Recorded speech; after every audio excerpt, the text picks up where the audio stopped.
bonsoir très chers frères et bon après-midi aux membres du groupe Prière et Réveil Spirituel. Je voudrais juste faire une petite exhortation. Pourquoi les gens n'offrent pas Dieu?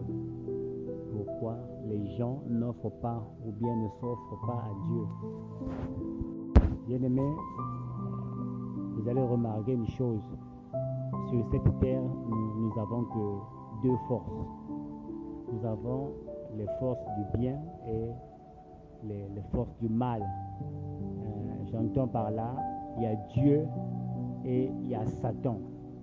Soit tu es avec Dieu, soit tu es avec Satan.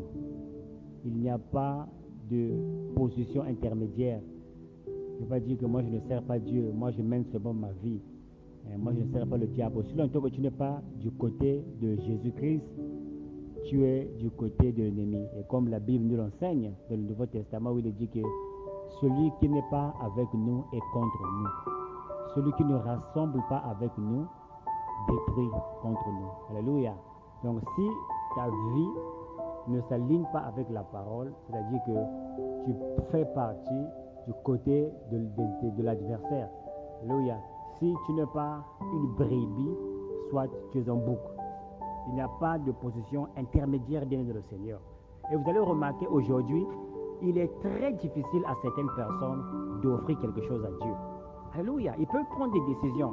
À partir d'aujourd'hui, je veux payer ma dîme, je veux payer mes offrandes, je veux chanter pour le Seigneur, je veux aller à l'église, je veux lire ma Bible. Ce sont juste des décisions. Et vous allez remarquer, au fil du temps, ces décisions-là ne vont pas se matérialiser. Alléluia. Et beaucoup de personnes se demandent, mais pourquoi? Mais pourquoi, frère Francis, les gens arrivent à ce niveau-là? Je vous explique même le Seigneur. Je vais vous expliquer quelque chose de très très pertinent. Dieu crée l'homme le 6e jour.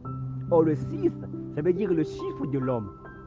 Et lorsque l'homme se repose de ses œuvres, il meurt de sa volonté, il meurt de son vouloir. À ce moment-là, c'est Christ qui rentre en toi, qui prend le contrôle de ta vie afin de faire son œuvre. Alléluia. Alléluia. Les œuvres que je fais, c'est pas moi, Jésus qui dit que c'est les œuvres que je fais, c'est pas moi qui le fais, mais c'est mon Père qui est en moi qui fait les œuvres là. Vous voyez, c'est la raison pour laquelle les gens ne peuvent pas aller loin dans le service de Dieu. Les gens ne peuvent pas s'offrir complètement à Dieu. C'est parce que leur cœur n'est pas attaché à Dieu. Parce que nous n'avons pas assez d'amour pour le Seigneur. C'est parce qu'il y a un autre Dieu dans notre cœur. Il y a une autre divinité dans la place de Jésus. Nous devons chasser des divinités.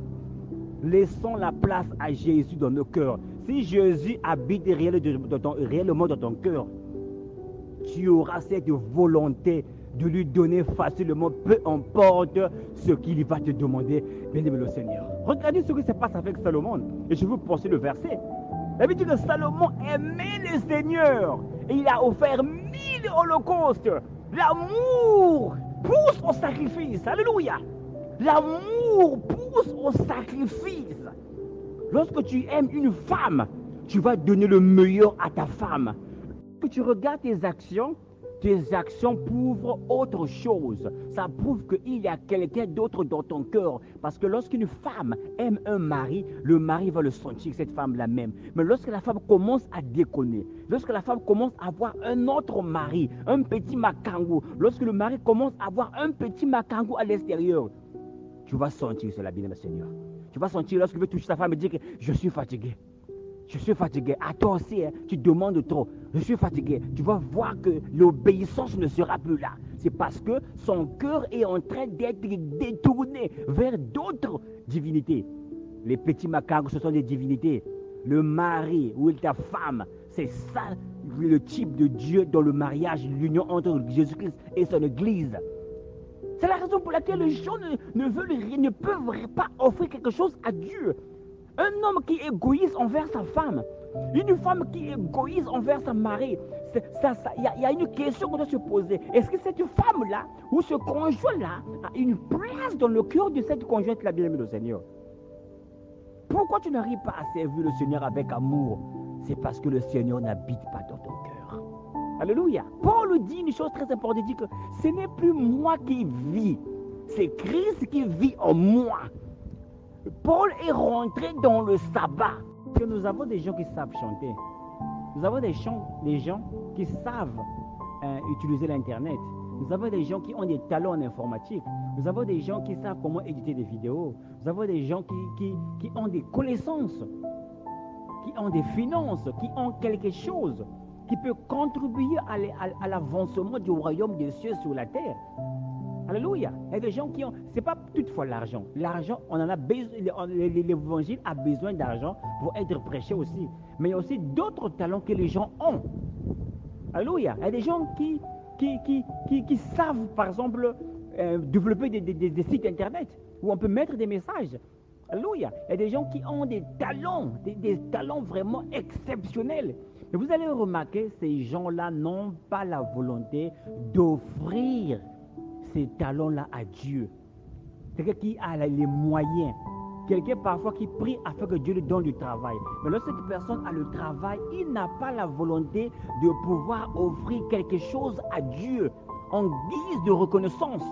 Parce que lorsque vous allez voir un docteur, et les docteurs, beaucoup de docteurs ont dit que non, ça ne va pas marcher, tu ne vas jamais accoucher. Mais on te réfère à un docteur qui est un spécialiste dans le cas des cas impossibles. Et lorsque tu arrives sur le docteur, il te donne un traitement. Et lorsque tu as un enfant, on voit des gens qui reviennent vers le docteur, qui achètent des voitures pour des docteurs, qui achètent des maisons pour des docteurs. Alléluia. C'est comme un homme qui aime une femme. Lorsqu'une personne aime une femme, il est capable de lui offrir des voyages trop chers, de lui offrir des bijoux trop chers, de lui offrir des voitures, des maisons. Pourquoi? Parce que il manifeste l'amour qu'il a pour cette femme-là. Alléluia. Donc c'est par amour qu'un homme peut prendre 1 million et donner à une copine. Parce qu'il aime cette petite-là. Alléluia. C'est par amour qu'un homme peut acheter une voiture à sa femme. Peut donner des millions de CFA, des millions de rentes, des milliers d'euros pour payer la dot, pour que cette femme-là soit sa femme, parce qu'il voit en elle la valeur, parce que son cœur est attaché à cette femme-là. Et aujourd'hui, nous avons ce problème dans nos groupes de prière. Nous avons ce problème dans nos groupes WhatsApp. Nous avons ce problème dans nos églises. Les gens ont le cœur ailleurs.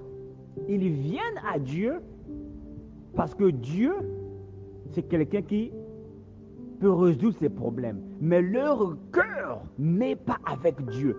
Le problème, c'est le cœur. Alléluia. Parce que un avion est toujours sous la commande du pilote. Un bateau est toujours sous la commande du capitaine. Une voiture est toujours sous la commande du chauffeur. Mais si ce gens-là perd le contrôle de ces véhicules-là, à ce moment-là, on parle d'un accident, on parle de crash, on parle de naufrage.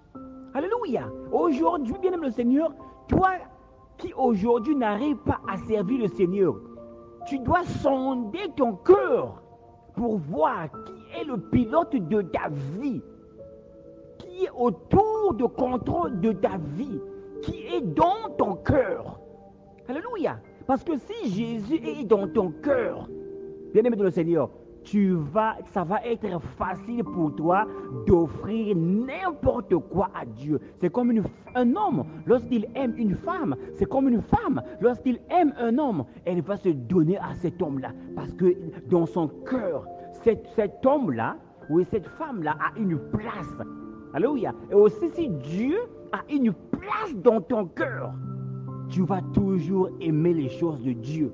Ça te sera dit facile de donner à Dieu, peu importe ce que tu as, parce que tu as de l'amour pour ce Dieu-là. Et tu vas donner de grandes choses à Dieu. Tu vas offrir même tes talents, ce que Dieu t'a donné comme talent. Je parle de là des gens qui savent chanter, des gens qui ont des connaissances de la science, des gens qui ont des connaissances sur l'informatique, des gens qui ont des finances, des gens qui donnent leur temps. C'est parce que ces gens-là ont de l'amour. Et cet amour-là naît parce que Jésus est dans leur vie. Parce qu'ils ont une relation avec Dieu. Alléluia. Pourquoi tu n'arrives pas même pas à payer ta dîme? Pourquoi tu n'arrives même pas à payer ton offrande? Pourquoi tu n'arrives même pas à soutenir l'œuvre de Dieu? Tu prétends aimer Jésus. Tu prétends et avoir de l'amour pour Jésus. Mais lorsque tu regardes tes actions, 1 Roi chapitre 3, à partir du verset 3, la Bible dit que Salomon aimait l'Éternel et suivait les coutumes de David son père. Seulement c'était sur le haut lieu qu'il offrait des sacrifices de parfum. Le roi se rendit à Gabaon pour sacrifier, car c'était le principal lieu. Salomon offrit 1000 holocaustes sur l'autel. L'amour engendre le sacrifice. Alléluia. Si tu aimes Jésus, tu vas te sacrifier pour Jésus. Oh, Jésus, c'est la parole. L'évangile, c'est Jésus. Alléluia. L'amour engendre le sacrifice. Salomon aimait tellement le Seigneur. Il aimait tellement l'Éternel. Il a offert 1000 sacrifices. Ces sacrifices, les 1000 holocaustes, ça peut représenter le temps que tu donnes, la qualité du temps que tu donnes à Dieu. Les 1000 holocaustes peuvent représenter les grandes sommes que tu donnes pour soutenir l'œuvre de Dieu. Les 1000 holocaustes peuvent représenter le talent que tu as, que tu donnes à l'œuvre de Dieu. Quelque chose que tu as de cher, quelque chose que tu as de précieux. Mais parce que tu aimes l'amour. Regardez ce que dit la parole de Dieu dans Jean chapitre 3 à partir du verset 16. Dieu a tant aimé le monde, il a donné son Fils unique. L'amour engendre le sacrifice. Dieu a tellement aimé ce monde. Il se sentait tellement seul. Lui-même, il a dit dans Genèse chapitre 2, il n'est pas bon que l'homme soit seul. Il remarque que sa côte, l'épouse, l'église était perdue. Mais à cause de l'amour qu'il avait pour Jésus, pour son église, qu'est-ce qu'il fait? Il engendre son Fils unique, il le donne en sacrifice pour récupérer son épouse. L'amour engendre le sacrifice. Adam aimait tellement Ève. Il s'est sacrifié pour Ève parce que c'est Ève qui pécha avec le serpent. Que c'est Ève qui a péché avec le serpent. C'est Ève qui a eu le dialogue avec le serpent. C'est Ève qui s'est diffamée. C'est Ève qui s'est souillée. Mais lorsque Ève arrive vers Adam, et souvenez-vous, l'épouse, c'est le type de Ève qui tombe dans le péché. Mais lorsque Adam arrive, que Ève raconte ce qui s'est passé entre elle et le serpent, qu'est-ce que Adam avait le choix. Tu dis qu'à Ève, c'est ton problème. Tu dis, Dieu va te punir seul. Moi, je ne veux pas faire cela. Mais Adam, devient là le type de Christ. Devient là le type d'Isaac qui monte sur la montagne avec son père Abraham. Il demande, papa, voici le bois, voici le feu, mais où est le sacrifice? Oh, alléluia. Mais l'enfant pouvait dire, Isaac veut dire, peut-être que c'est moi qui vais être sacrifié. Mais il n'est pas reparti au village avec sa mère Sarah. Il a dit que je veux mourir parce que mon père m'aime. Il a accepté de mourir parce qu'il aimait son père Abraham. Aujourd'hui, c'est la même chose avec le croyant. Adam était le type de Jésus qui, par amour, s'est sacrifié pour Ève. Et les deux sont morts ensemble. Les deux sont chassés ensemble hors du jardin d'Éden. Et Dieu met un charbon avec une épée flamboyante. Pourquoi tu ne sers pas le Seigneur? Pourquoi tu ne te sacrifies pas pour le Seigneur? C'est parce que, bien le Seigneur, nous n'avons pas assez d'amour pour sa parole. Nous n'avons pas assez d'amour pour Jésus. Oh Seigneur, ce matin, donne-nous de l'amour pour toi. Donne-nous de l'amour pour ta parole. Et que Jésus soit au pilote de nos navires, qu'il soit au centre de nos vies, qu'il rentre, qu'il prenne le fouet et chasse tout ce que tu as nommé ce matin dans le cœur de tes croyants, de tes enfants, bien le Seigneur. Ce qui se passe avec les croyants aujourd'hui, les gens vont à l'église par formalité. Les gens disent Amen par formalité. Les gens postent des versets par formalité. Mais dans le cœur, Jésus n'a pas de place. Mais dans ton cœur, dans tes finances, dans ton temps, dans ton talent, dans ta force, dans ton âme, Jésus n'a pas de place. C'est juste de la formalité. Si je ne fais pas ceci, on va dire ceci. Pas ceci, on va dire que je ne participe plus, je ne vais plus à l'église, je fais seulement pour juste la formalité. Oh peuple de Dieu, revenons à l'amour de la parole. Revenons à Jésus. Prions que Dieu nous donne de l'amour pour son œuvre.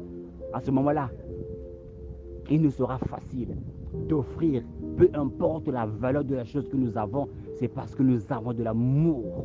c'est parce que nous sommes en mariage avec lui, c'est parce qu'il est dans notre cœur. Là où se trouve ton trésor, c'est là où aussi sera ton cœur.